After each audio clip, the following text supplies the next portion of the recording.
Welcome back to another episode of Rock Boys Football.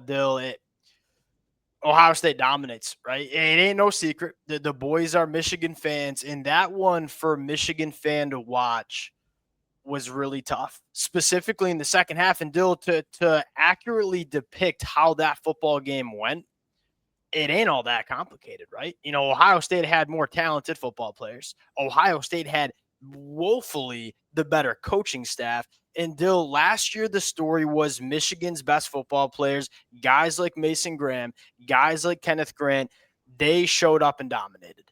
This year it was a different story. I mean, Julian Sayin was elite at the quarterback position. Derek Moore, Jayshon Barham, look, they've given us a lot of good football over the years. They were no-shows in this game. Like, Ohio State's ability to protect Julian Sayin was elite.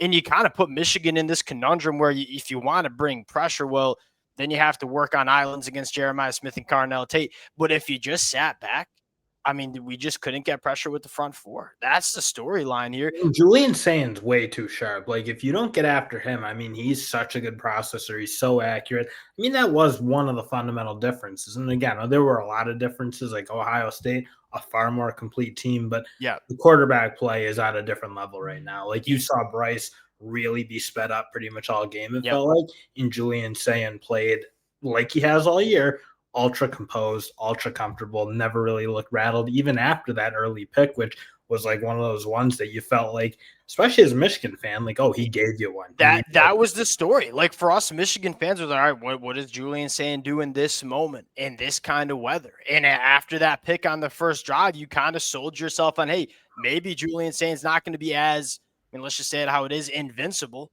like he's been the last couple of months. And then that was, I mean, look, you have to give credit to Julian Sayin and how he was able to bounce back from that in that kind of moment. This is, you're looking at the best quarterback in the country, but you're looking at the best passing attack that, man, I don't remember. I mean, maybe going back to like what Joe Burrow was doing at LSU. That's how good this passing attack feels. It is so clean. Now, I want to get feedback from both fan bases, right? To the Ohio State fans, y'all can let it fly, right? Y'all can let it fly. And to the Michigan fans, if y'all want to let it fly with some frustration, because we going to get to that as well, let it fly too. Appreciate you guys rocking with it. It was really fun talking about this game all week. If y'all do enjoy the content, consider subscribing to the channel. And Dill, all right, so we got past the Julian Sayin part. The kid's a freaking computer, man. I mean, he is so quick to go through his process, finding the checkdowns on time. To me, the storyline, though, and this was my biggest question mark heading in, was what's this offensive line going to look like against this Michigan pass rush? Specifically guys like Demo, specifically guys like Jayshon Barham. It was non-existent. Michigan put themselves in some opportunities on some third and long situations in that first half where you're like, all right, let's get after them. When Michigan went with 4, they could get no pressure on Julian Sayin. I don't think there's been a more impressive player to me than Austin Searveld in terms of what he's done, like switching over from being a guard and like probably a guy, I don't know, maybe Ohio State fans felt differently, but I always felt like he'd be like a good rotational piece at Ohio State. Yeah. Like, I didn't see like the ceiling of being a legitimate all-conference tackle. Like you said it, there was not a single point where or Phillip Daniels, who I feel like had a bit of a slow start to this year, where I felt like Jayshon Barham or Derek Moore had any sort of edge in terms of their ability to win one-on-one matchups. And it's really, when you can keep him clean, Julian Sayin that is, and let those wide receivers kind of rip it up, it just feels like it's impossible to beat them right now. And the frustrating part for myself is it became pretty clear we weren't getting pressure with 4, right? And it became pretty clear that if we're not getting pressure with 4 and you're just giving Julian Sayin clean pockets, he is going to rip you apart. Never really seemed to pivot all that much. Now, when we did go... He rips the blitz, too, because he's so quick in terms of making decisions, and you give those wide receivers space. It's just they're so dynamic. Again, they were in a very damned if you do, damned if you don't, because at the end of the day, the players on the field for Ohio State, they were operating on a different level. I know Michigan fans are going to get after the coaches a little bit, but that's what we've been talking about. Like, Michigan needs to build their talent pool back up to something closer to Ohio State. And again, they're kind of doing it on the trail, but you see 3 years kind of towards the end of Harbaugh's tenure where you weren't recruiting at the level you needed to. And that's certainly coming home to roost because that defensive line, they didn't have those impact You guys. didn't have those guys. Yeah, you didn't have. I mean, in the frustrating part, as a Michigan fan, is Derek Moore at times has looked like that guy. Jay Sean Barham at times has looked like that guy. But when we play, and this is, I don't want to bleed this into Michigan. We're going to get to it. When Michigan went up against good teams, right? And I'm talking about on the road against Oklahoma, on the road against USC and Ohio State, and what we just saw, Michigan's not there. And there's got to be some changes that are made. The only issue that I take part with the coaching staff is the second half adjustments, man. That was a game going into half, right? And Michigan had 42 total yards, I believe, in the second half of that football game. That is inexcusable. And look, it's not all on the coaches, but let's just be straight up about it. When the lack of second half adjustments and finding what works, that's a problem where you point to the coaching staff and say, got to be better. Ohio State on defense,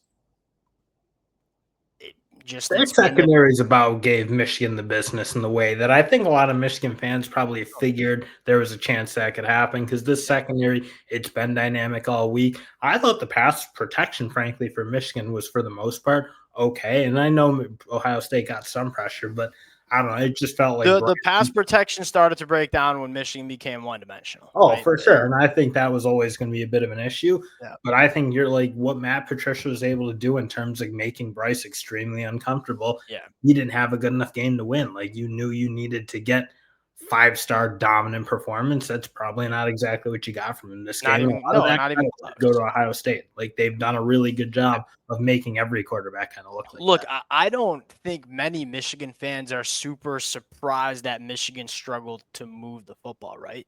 And this has been the best defense that we've seen in the country, or at least the top two. Them and Oklahoma have, in my opinion, kind of separated themselves as not just good defenses, but dominant defenses.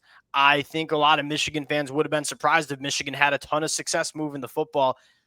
Buck 63, 40 yards in the second half. That's not even going to give you a shot to win the game. But my bigger issue here was this Michigan defense after that interception. How many times did Ohio State punt in this football game? Right. And I should know. I feel like I can count maybe 0 because I think we punted one time in the second half. Yep, they had a long third down that they got to like a 4th and 2 and didn't go for it. I think it was on the opening, maybe 2 punts or whatever it was. What I'm trying to say is like Michigan can get stopped. They just couldn't, right? But it's also tough when your offense can't be on the field because there certainly was an element of that defense wearing down a bit in Ohio State, really kind of jumping on them and just physically kind of dominating. Yeah, 100%. All right, Dill, as a Michigan fan, right, I'm going to put you on the spot, and we'll get into this conversation more, probably tomorrow because I'm kind of itching to talk about there's got to be some changes made. T-Box as a Michigan fan, changes that need to be made heading into 2026. I don't know that there's a ton of changes, frankly, to be made. I think you knew this was going to be a possibility. Like we saw USC do this to Michigan. Yeah, well, that's the problem. Knowing that's a possibility is the problem and the reason why there's changes that need to be made. Like when you're out there and you're playing as many true freshmen as Michigan's playing, as many redshirt freshmen as they're playing, and you kind of knew the Harbaugh years weren't building a sustainable model. Like they were really capitalizing on the run Michigan was on. And looking back, I wouldn't trade it for the world, obviously. But I think you knew there were going to be some years of possible pain coming up because, again, they just weren't recruiting and operating the way you needed to. I think that's starting to change. So to me, next year's a huge year. There is no doubt about it. I don't think this win or loss here would have changed it a ton. You always knew next year was going to need to look a little bit different than this year.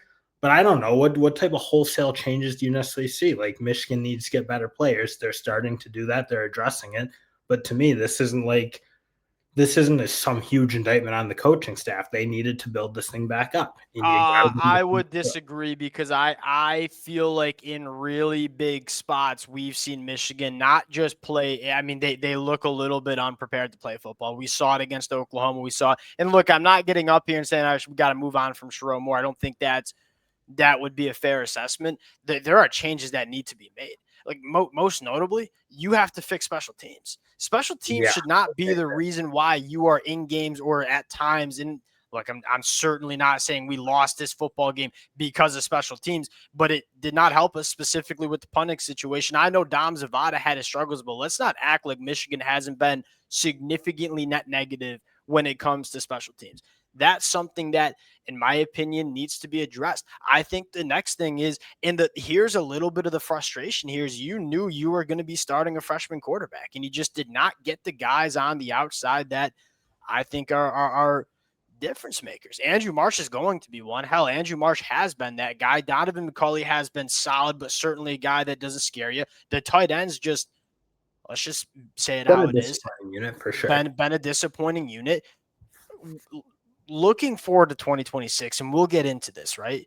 I think this offensive line should be really, really good next year. I mean, you're going to get some guys back healthy, but a lot of these guys are young guys who are clearly very good that are only going to be better next year. I think Grant Newsom's done a great job with that unit, right? You should have a very good run game, right? With Savion Hyder coming in, Jordan Marshall coming back for one more year. We'll see what happens with Justice Haynes. You need to fix the talent around Bryce Underwood, fully knowing you have a window here, right? With a guy like, I don't disagree with any of this, but I do think we're going to hear, and I feel like I'm already starting to hear it, like full-scale changes to the program. Like, yeah, I think at the end of the day, this isn't a talented enough team. And when we play teams like Ohio State, who are right at the tippy top of the talent kind of spectrum, you certainly see there's a difference. They have more guys who make more high-impact plays. Yeah. And again, I don't think you can put all of that on Sherrone Moore. I don't think it's 100% his fault. Okay, can I put you on Chip Lindsey real quick? Can I ask you about what your thoughts and opinions are on Chip Lindsey?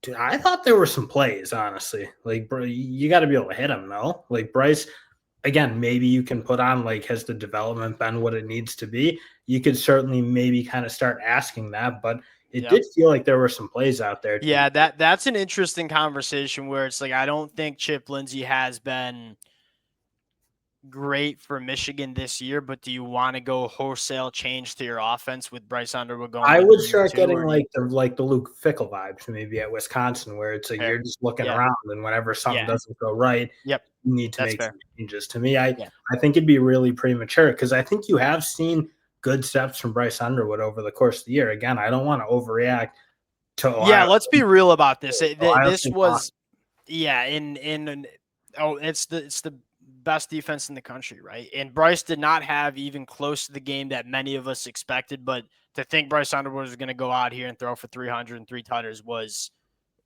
very much wishful thinking. And again, you probably would have needed something like that performance where it was a lot better than it was today, but Ohio State, they've done a lot to make a lot of quarterbacks look really poor. Like, you think back to the Arch Manning, what he looked like, and honestly what he's kind of brought himself into, where you've certainly seen him play some decent football. Ohio State, and he's obviously a true junior. Like, they really, I mean, they should. I'll say this. This will probably be my closing topic regarding the future of Michigan, because I don't know if I want to go like full sail deep dive into Michigan's offseason. Defensive line. We can't afford to be a team that is not the best team on the field every single game along the lines of scrimmage, right? That's the blueprint that Sherrone Moore wants to follow, and that defensive line was a non-factor in this game. And so you have to figure out, look, Derek Moore is going to be gone. Jayshon Barham's going to be gone. I don't think you saw the steps necessarily from Cam Brandt. Dominic Nichols wasn't healthy. What's Trey Pierce? Again, you talk about like where the issues kind of lie. Like, there weren't enough 5-star type players or high 4-star type players on the field. Yeah. Well, I'm saying, but like, hey, this got to get fixed immediately, right? At least in my opinion, you don't have time to like, it's a hard position to address in the portal. So we'll see what the portal brings. But to me, that becomes a position where you got to try to go get some guys who are impact guys. And hey, what's Nate Marshall going to look like in year 2? Certainly an exciting proposition. And you got a lot of talent coming in, right? Ain't no question about that. Are they going to be ready? But it's got to get fixed in 2026. There's no question marks about it. All right, from the Michigan fan side of things, get a night. Get a night to sleep on it. We'll have the conversation at least tomorrow, if not Monday. Appreciate you guys. To the Ohio State fans, y'all let it rip in the comment section. Like, so certainly we deserve to hear it, because I know I've been talking for the last 4 years, man. I've been talking. So appreciate you guys, and we'll talk to y'all later. Peace.